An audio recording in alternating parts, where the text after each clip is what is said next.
네, 탄력 좋습니다. 이번 주 기세 좋게 출발한 월요일장 고점을 높여가는 우리 시장 어떤 연유로 이 강한 모습을 보여주는지 산타랠리가 조금 더 일찍 온 걸까요?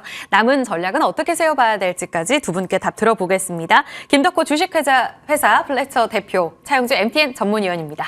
어서 오세요. 자, 시장 질문부터 드려보겠습니다. 김덕호 대표님. 먼저 첫 번째로 하락 출발했지만 바로 초반에 상승 전환이 나왔고요. 오늘 지수를 이끈 양대 축에서는 반도체와 2차전지 이야기를 합니다. 일단 에코프로 머티리얼즈가 장중에 상한가를 갔고 장중 탄력을 높이는 데 있어서는 외국인과 기관이 반도체를 사들임에 따라서 삼성전자, 하이닉스 강세 움직임 이어주고 있습니다. 두 축이 계속해서 지수의 2,500선 돌파를 이끄는데 중요한 역할을 하게 될까요? 일단은 지금 왜 이렇게 갑자기 반도체를 또 외국인들이 공격적으로 사느냐 이 부분을 말씀을 좀 드려야 될 것 같은데. 오늘 강하게 담는 거에 의미가 있다고 보세요? 사실 이제 오늘 장에 마찬가지로 이제 반도체 섹터들이 좀 이렇게 유독 많이 오른 거 아니냐라는 얘기를 하시면서 네. 이제 개인 투자자분들 같은 경우는 그때 그냥 삼성전자 가지고 있을 걸 이런 말씀하시는 분도 이렇게 계실 것 같습니다. 네. 근데 일단 지금 외국인들이 왜 그러면 지금 순매수를 계속 이제 유지를 하고 있느냐에 대한 초점의 시각은 두 가지로 보시면 될 것 같습니다. 네. 첫 번째로 일단 단기적인 시각에서 봤을 때는 현재 공매도가 금지가 되어 있는 상태고 이러다 보니까 외국인들의 입장에서는 당장에 이제 주식시장에서의 어떤 하락 요소에 대한 부분들보다는 상승 견인을 할 수 있는 어떤 제도적 장치가 마련돼 있다. 이렇게 해석할 수밖에 없다라는 거죠. 즉 가격에 대한 조성 부분들이 어떻게 보면은 버블이 형성되더라도 여기에 대한 가격에 대한 수혜도 같이 가져갈 수밖에 없다 보니까 네. 여기에 이제 마찬가지로 편승 효과를 누렸다라고 볼 수도 있을 것 같고요. 두 번째는 이제 장기적인 시각을 봤을 때 그럼 반도체 업황이 좋아진다라는 시그널이 나와야 되는데 마찬가지로 이번 11월 초순에 대한 이제 수출 동향을 보신 분들 아시겠습니다만은 그래도 반도체 수출이 약 1.3% 전년보다는 조금 늘어난 물량이 나왔습니다.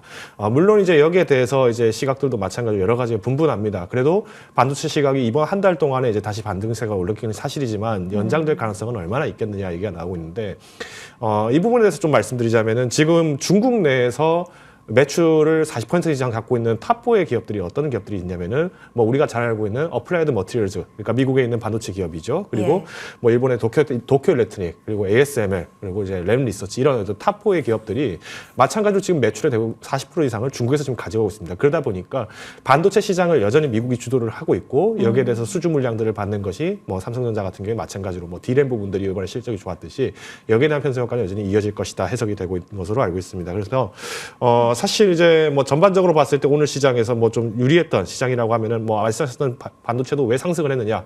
마찬가지로 이제 초순 기준으로 이제 전년 대비 비교했을 때는 자동차, 그러니까 승용차 판매가 약 37% 정도 더 높게 이렇게 나타난 것으로 해석이 되고 있습니다. 그러다 보니까 아무래도 이제 반도체 부분들에 대해서 조금 더 주목이 되고 있다라고 보여지고요. 좀 아이러니한 부분들은 오늘 그래도 이제 조선주들에 대해서 이제 좀 실적들이 많이 이제 좀 기대를 하면서 물량들이 좀 들어오고 있는데 조선 선박 같은 경우에는 전년 대비했을 때 67%가 더 후퇴했습니다. 그러니까 수출량은 조금 오히려 적었지만은 그만큼 어떤 이제 글로벌 선박 시장에 대한 부분들에서의 포지션을 지금 현재 이미 기수주를 받은 물량들이 있기 때문에 인도까지의 시간은 좀 걸린다라고 판단을 해서 오히려 이제 주가적인 면에서 메리트를 느끼고 온 것이 아닐까 좀 해석을 하고 있습니다. 일단은 반도체 그럼 연속성도 기대할 수 있다라고 보시는 거예요? 우선 이제 4분기 같은 경우에 단기간에서 이제 드라마틱한 변화가 일어나긴 좀 힘들다고 보지만은 그래도 이제 내년 상반기까지에 대한 반도체 수요는 이제 재고 물량 소진을 통해서 이제 좀 회복이 되지 않을까 판단하고 있습니다. 알겠습니다. 환율도 안정적이었던 흐름 속에서 반도체를 오늘 적극적으로 담아가는 특히 IT 투톱에 대한 매수세 움직임 연속성 이번 주에 확인이 필요하겠습니다.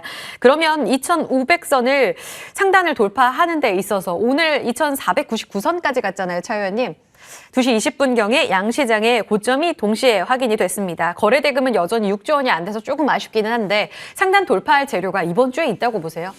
아무래도 이번 주 두 가지를 좀 확인해야 될 것 같아요. 네. 하나는 올라갈 수 있는 재료고 두 번째는 체력이 되느냐라는 부분들을 좀 봐야 될 것 같습니다. 일단 내일 엔비디아 실적 발표가 있죠. 내일 엔비디아가 일단 160억 달러, 그러니까 2분기 때 135억 달러에서 3분기 때 160억 달러로 과연 달성했느냐가 관건이 될 것 것 같습니다. 일단 그 밑으로 나오게 된다라면 135억 달러 대비해서 150달러가 나온다라면 조금 동력이 약화될 가능성은 있습니다만 네. 여전히 그렇다 하더라도 일단 증가 추세가 확인이 되면 김덕호 대표도 말씀하셨다시피 지금 반도체에 대한 내년 상반기까지에 대한 움직임은 여전히 살아있을 가능성이 있다라고 봐야 되겠죠. 어쨌든 지수가 뚫어주려면 일단 지수 입장에서 본다라면 삼성전자라든지 SK하이닉스가 뚫어주던 오늘처럼 허리단에 있는 기업들이 탄탄하게 올라가 주던 이런 것들이 상당히 중요하다라고 말씀드릴 수가 있겠고, 요게 이제 필요 조건이고요. 그다음에 이제 우리가 좀 나와야 되는 조건 중에 하나가 거래량이 좀 늘어야 돼요. 어이제 앵커께서도 말씀하셨다시피 지금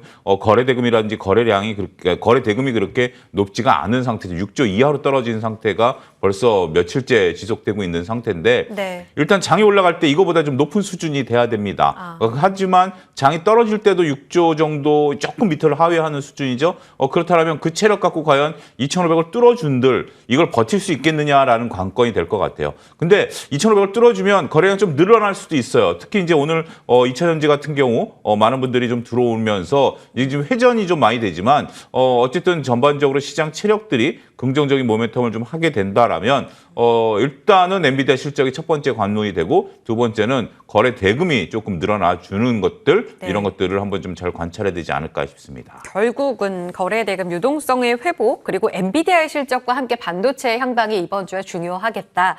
알겠습니다. 그 거래 대금 줄어드는 데 있어서 거래 블랙홀과 관련된 이야기가 지난주 금요일 오늘까지 이어졌습니다. 바로 에코프로 머티리얼즈 쪽으로 자금을 쭉 빨아들이는 모습이 연이틀 확인이 된 건데요. 에코프로 머티리얼즈는 오늘 장중에 상한가에 도달했고 거의 마감까지 이 기세가 이어질 것으로 보입니다. 다만 수급이요. 지난 금요일에 이어 외국인 기관은 매도, 개인 쪽에서 담아가는 모습이 확인이 되고 있습니다. 혹시 에코프로의 그 강한 상승세 때의 개인들의 이 밈 현상이 아니냐, 수급에 제2의 수급 장세가 온 게 아니냐라는 이야기들까지 함께 나오고 있는데요.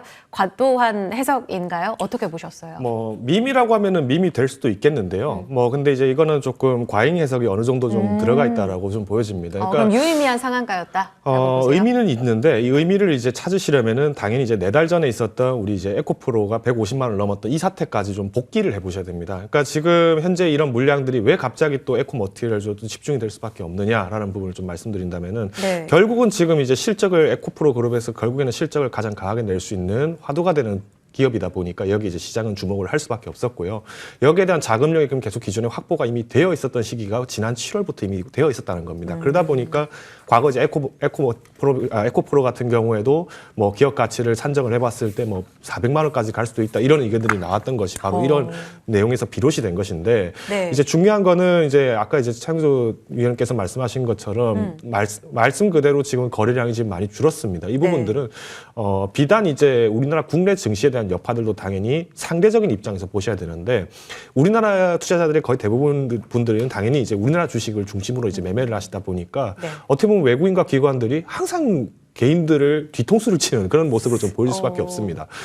다만 이제 최근에 이제 미국 같은 경우에는 마찬가지로 또 신용등급 이제 강등 우려가 또 이렇게 얘기가 나오고 있다 보니까 오히려 이제 뭐 해외에 있는 자산들을 매각을 해서 이제 미국으로 돌아가는 현상들이 좀 그러니까 복귀 현상이 굉장히 좀 강해지고 있습니다. 그러다 보니까 조금 증시 조정들이 지난 8월, 9월, 10월 이렇게 조금 길게 연이어서 나타나지 않나 보고 있고요. 네. 그러면 이제 지금 우리가 이제 이런 어떤 자금에 대한 부분들이 사실은 어떻게 보면은 굉장히 좀 조심스러워야 되는데 일단 이제 에코프로 머티리얼즈를 보유하신 분이라고 하면은 뭐 사실 이제 뭐 언제 팔아도 아쉽지 않은 시기이기 때문에 큰 문제는 없다고 보집니다만은 신규 진입하시는 분들이라고 하면은 과연 내가 여기서 에코프로가 과연 이 상태를 얼마간 유지할 수 있을까는 결국에는 시장 안정이 이제 기간이 돼야 됩니다. 근데 아직까지는 뭐 코스피 시장이 완벽하게 지금 턴어라운드를 할 수 있는 기회에 있다라고 가늠하기에는 현재 거래량이 그만한 부분들을 반영해 주지는 못하고 있다는 점 참고하시면 좋을 것 같고요. 네. 특히나 이제 최근에 이제 IPO를 하게 되면은 이제 첫날까지는 조금 괜찮다가 이틀, 3일 지나면은 이제 계속 주가들이 좀 빠지는 모습들이 많이 나왔습니다. 이 부분은 뭐 말씀드린 것처럼 이제 뭐 해외 자금이라든가 이런 부분을 유치하는 데 있어서 사실 한국에 대한 어떤 기업들의 평가가 순환매가 빨라지다 보니까 사실 여기에 대해서 좀 다소 긍정적이지 못하다라고 보고 있고요. 그러다 보니까 뭐 내년까지 뭐 만약 이제 올해 4분기 같은 경우에는 뭐 혼조 내지는 뭐 테마 장세가 조금 어느 정도 유효하게 나타날 것으로 예상하고 있습니다. 그래서 뭐 보유하신 분들이라면 차익 실현을 어느 정도 하시는 게 좀 중요하다 보고요. 신규 투자자분들이라고 하시면은 일단 저평가 종목들을 한번 되새겨 보시는 게 어떨까 판단하고 있습니다. 아, 그러면 에코프로 머티리얼즈뿐만 아니라 거래 대금이 완벽하게 시장에 다시 돌아오는 그 순간까지는 새내기주에서 큰 기회를 찾기는 어렵다라는 공통적인 의견이세요? 네, 보면 그렇습니다. 오늘 스톰테크도 그렇고 에이즐랜드 앞서 브리핑에서도 함께 나왔던 이런 종목들 지금 단기적으로 좀 움직임이 나오잖아요. 뭐 사실 이제 어떻게 보면은 그동안의 주가가 좀 낮았다라는 얘기들도 있긴 있었습니다만은 네네. 근데 이것은 이제 매수 시점에 따라서 해석은 분명히 달라진다고 판단을 하고 있고요. 아. 일단 공매도 금지를 재개한 게 불과 이제 2주 정도밖에 조금 더 안 지났기 때문에 뭐 네. 이 시점에서 봤을 때 과거 물량들 그리고 이제 지금 해소되고 있는 매도 잔량이라는 거 이런 걸 봤을 때는 아직까지는 조금 불안한 위치에 있는 건 사실이다 말씀드리겠습니다. 그렇군요. 스톰테크는 오늘 17,000원까지 상승폭을 다 반납했다가 다시 2만 원까지 올라서려는 움직임을 지금 30분 동안에 보여주고 있거든요. 이 변동성에 너무 휘말리시면 또 안 되겠습니다. 움직임 체크해 보시고요. 오늘 전체적으로 기세가 좋았던 조선주 앞서 브리핑에서도 함께 들어봤는데요. 기자재 쪽까지 함께 상승세 나왔습니다. 유가가 빠지는데 왜 조선주가 갑니까? 라는 채팅창 댓글이 있었는데요. 지난 목요일에 유가가 급락했고요. 금요일장에 다시금 유가 반등하는 모습을 보여줬습니다. 그렇다면 유가가 4주 동안에 한 17%나 빠졌는데 단기간에 올라온 게 오늘 조선주를 이렇게까지 강하게 끌어올린 것인가? 연속성은 있는 것인가? 어떤 답이 나올까요? 차 의원님. 유가와 조선주와의 관계가 이게 네. 잘못된 내피셜이에요. 지금 많은 분들이 이분법적으로 잘못 접근하고 그렇죠. 있다. 많은 분들이 유가가 올라가면 조선주들이 올라간다라고 생각을 하는데 네. 조선주는 실적으로 올라가는 것이지 유가가 올라가면 조선주 실적이 좋아지나요? 유가가 떨어지면 조선주 실적이 나빠지나요? 물론 유가와 수주의 그 상관관계도 높게 보지 않으세요? 그러면 유가가 올라가면 수주가 늘어나나요?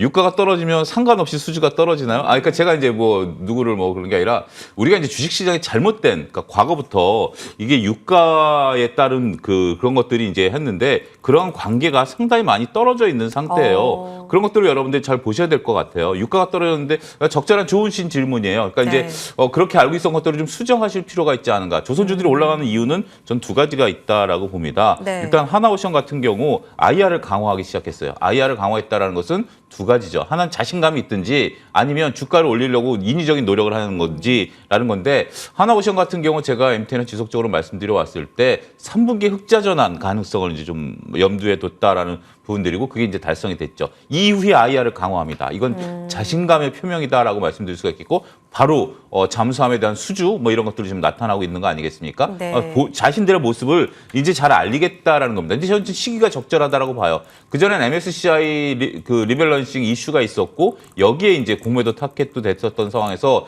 이런 것들이 한 볼 꺾이고 나서 IR을 강화하겠다라는 것은 굉장히 긍정적이다. 그리고 그 다음에 이제 차선책으로 제가 아침 방송에서 이제 삼성중공업도 말씀을 좀 드렸는데요. 삼성중공업 같은 경우도 지금 현재 다른 조선사 대비 이제 현대그룹 같은 경우는 5개 조선사가 서로 이제 주가 경쟁을 합니다만 삼성중공업 같은 경우 이제 그런 부분들이 없다라고 좀 말씀드릴 수가 있겠죠. 오롯이 이제 이익이 늘어나는 부분들에 대한 부분들을 좀 보셔야 될 것 같아요. 네. 물론 장기적으로 보면 유가와 조선주와의 관계를 뭐 없다라고 이제 단언하기는 어렵겠죠. 하지만 우리가 수주가 늘어난다 그래서 작년에 조선주들 그렇게 보셨다가 오랫동안 고생하셨잖아요. 수주가 늘어나는 것이 이제 드디어 이제 실적에 반영되는 거거든요. 따라서 긴 호흡으로 보겠느냐, 단순하게 유가에 대한 움직임 빠르게 보느냐라는 분들은 우리가 좀 구분할 필요가 있다. 이제 진득하니 봐왔던 우리가 이제 조선주들이 그동안 제가 MT에서 몇 차례 안타까운 양치기 소년에 이제 비유를 했었죠. 흑자를 내겠다 했는데 그걸 못 해왔는데 이제 공이 모든 조선사들이 다 흑자 전환됐습니다. 그러면 이제 우리가 이제 신조성과가 올라갈 때 조선주에 대한 부분들도 얘기했지만 못 올라갔지만 이제 그것들이 쌓이고 쌓여서 자 수주 잔고 신조성과의 상승 그다음에 원자재 가격의 안정 이런 것들이 다 나타난 결과물들이 나타나고 있다라고 본다라면 조선주들 같은 경우 이제부터 바닥에서 단기 대응은 충분히 가능한 영역이 아니겠나 이렇게 말씀드릴 수가 있겠습니다. 어찌 보면 그 수주 기대감을 상반기에 다 반영하지 않았어요? 라는 질문을 드리고 싶었는데 이런 우려감들까지 다 소화시키고 다시 올라갈 자리를 만들어 나가고 있다라는 답변이었고요. 그러면 같이 움직인 기자재 쪽도 여쭤보겠습니다. 김 대표님, HDS 엔진 주축으로 태광, 오리엔탈 전공, 성광밴드 다 좋았습니다. 기자재들까지도 이제 줄줄이 같이 커플링을 좀 보여줄까요? 지금 매수 가능한가요? 뭘까요? 일단 기자재라고 하면 말 그대로 이제 우리가 흔히 얘기하는 선박에 들어가는 부속품들을 만든다라고 보시면 좋을 것 같은데요. 뭐 당연히 어떻게 보면은 뭐 바늘 가는데 실 간다라는 얘기처럼 뭐 기자재들도 투자를 하는 것은 하나의 좋은 전략이 될 것 같습니다. 근데 이제 여기서 이제 조금 이 대형 선박사와 그러니까 실제 수주를 받아서 직접 여기에 대한 선박 물량을 확보를 한 기업과 그리고 이제 기자재 업체들 간에는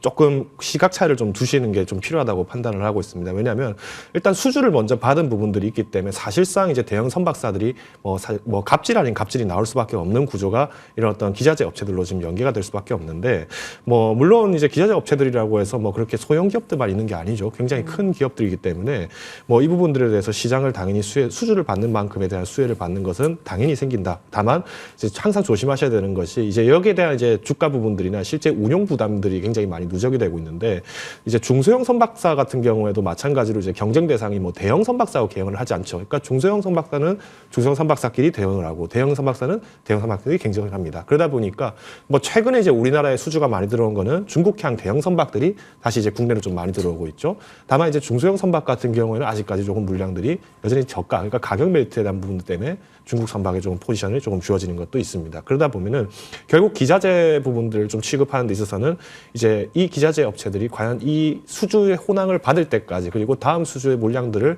소화해낼 때까지의 시간이 필요한데 지금 보시면은 대부분 이제 선박 업체들 그리고 이제 기자재 업체들의 실적이 썩 좋지는 못합니다. 즉 부채 비중이 굉장히 높다는 거죠. 아까 이제 그 전문위원께서 말씀하신 것처럼 네. 하나오션 같은 경우에 왜 IR을 계속 강하게 하느냐 이번에 확실한 반등거리가 있다라는 식으로 이렇게 말씀을 해주셨는데 이런 것처럼 어떻게 보면은 완벽한 이제 돈을 들인 것만큼 그만큼의 내가 실적 견인이 된다면 상관이 없는데 아직까지 지금 이거를 호언장담하기까지는 여전히 물량 부분들이 아직 해소가 있고 미지급금이 있기 때문에 조금 불안한 것도 남아있다고 보시면 될 것 같습니다. 그래서 저는 개인적으로 만약에 투자를 하신다면 기자재보다는 선박주를 그러니까 조선주를 직접 보시는 게 좀 어떨까라고 저는 조선사사로 말씀드리고 싶습니다. 가는 게 낫다. 알겠습니다. 마지막 종목 질문은 JYP 엔터테인먼트 여쭤볼게요. 지난 금요일이었죠. 급락이 나왔고 10% 급락 이후 2.6%의 오늘 반등을 줍니다. 단순히 반발 매수세의 성격으로 봐야 되는 건지 기술적 반등이었어요. 이 286만 구독자를 가진 또 경제 유튜버 채널에 나와서 매수각 이야기를 또 박진영 프로듀서가 했다고 하는데 스트레이트키즈 덕분인지 오늘의 반등은 그렇게 치면 좀 약한데 라고 보시는 분들도 계실 거예요. 성격 어떻게 보세요? 일단 지난 금요일날 급락이 너무 셌었기 때문에 일단 지금 이제 우려감과 희망이 좀 공존하는 것 같습니다. 일단 금요일 날 우려감들이 굉장히 컸었죠. 그런데 우리가 이제 흔히 하는 농담이 있습니다. JYP 엔터 같은 경우는 그 가수들이 좀 뭐 하면 박진영 씨가 나와서 뭘 한다. 이제 뭐 이런 농담이 이제 현실화됐다라고 봐야 되겠죠. 어찌됐든 일단 뭐 급락세를 적절한 시점에 맞춰서 막아냈다라는 측면에 있어서는 긍정적인데 여전히 음반 판매량 이런 것들을 보면서 더 이상의 밀리지는 않을 것 같지만 그 더 이상 밀리지 않는 거와 상승은 좀 구분하십사라고 그동안 말씀드렸던 것처럼 음반 판매량을 좀 우리가 좀 봐야 될 필요가 있지 않을까 말씀드릴 수가 있겠습니다. 알겠습니다. 확인할 건 아직 남았다. 관심주 마지막으로 듣겠습니다. 김덕호 대표님. 네. 다시 가져와 주셨습니다. 교촌 F&B. 가격 전략 위주로 여쭤볼게요. 사실 이제 뭐 이전에 뭐 롯데칠성도 그랬었고 이제 뭐 하이트진로도 그렇고 실적 부분들이 상당히 그래도 양호하게 나왔다는 부분을 봤을 때는 뭐 외식 업종이라든가 이런 식료품 쪽에 대해서의 소비 호전이 이어지고 있다 말씀을 좀 드릴 수 있을 것 같고요. 교촌 F&B도 이제 이전에 말씀드렸는데 뭐 사실 뭐 교촌 F&B 들으시면은 그래 내가 치킨을 시켜 먹을지언정 주식은 안 하겠다는 하시는 분들 좀 많으셨습니다. 다만 네. 앞서서 이제 뭐 말씀하셨던 뭐 지금 시장에서 굉장히 이슈가 되고 있는 또 오늘 장중에 또 보니까 또 좋은 주포를 만들고 있는 두산 로보틱스뿐만 아니라 이런 어떤 호재성보다는 사실은 이제 실적 견인세, 회복세로 보시면 좋을 것 같고요. 특히나 이제 최근에 이제 물가 부담이 굉장히 많이 높아지다 보니까 과거 2만 원 치킨이라는 부분들이 꽤나 많이 희석이 됐습니다. 즉 여기에 대한 영업이익 부분들이 이제 다시 주주에게 환원될 시기다 말씀드리겠고요. 목표 주가는 제가 8,500원까지 내년 상반기 기준으로 보고 있습니다. 다만 여전히 좀 불안하다 하시는 분들이 계시다면은 저는 손절 가격을 6,500원 선으로 제시를 드리도록 하겠습니다. 네, 최근에도 깨지 않았던 저점을 6,500원으로 손절 라인 잡아주셨습니다. 거의 지지가 될 거다라는 의견으로 보시면 되겠고요. 8,500원까지의 반등력 기대하겠습니다. 두 분과 함께했습니다. 김덕호 대표, 최양주 전문위원이었습니다. 고맙습니다.